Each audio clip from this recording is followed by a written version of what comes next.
ma bende koro no biro gi website mbui en bende koro ka okang' iwacho ni civil rights kaka japiny opuonjo oganda kaluwore koda finance bill ma higani no gima notimne no make tich abich odenine stesendo bila odiochieng' manyore mana ne kochope iwacho ni e doho ma pacho kae.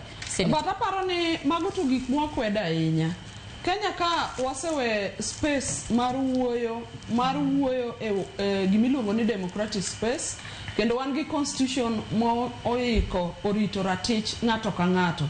Aparo ni mana kaka wasekwedo gik miluongo ni abductions, kata hinyo ji, kata nego ji, wakweda ahinya gima notimne Jokenya no. To kaduoge wach public participation, to adwa wacho n'oganda wa ni wach public participation en concept manobiro nwa machiegni mane okwang'iyogo. Omiyo oganda wa samoluonge public participation to giwoni mano tich jomoko. Samoro jomoluonge no ema gino dhi konyo. To ging'e ni gimidhi wach kanyo no idwa winj duond oganda. Koro miyo mna kaka mheshimiwa osewacho, gi nyawadwa Shela onego tim gimiluongo ni puonjruok public education ne jopiny e wach public participation ni.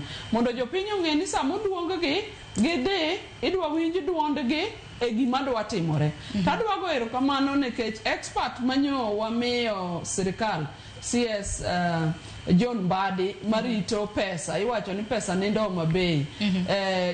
Mheshimiwa John Mbadi osetemo kabisa ka engage ji kendo wuoyo about the finance bill masani ni. Ingeni kata mokalo cha gima nokelo chwanjruok ahinya en ni ne okwa wuoyo gi jopiny mwapimo negi gik matimore.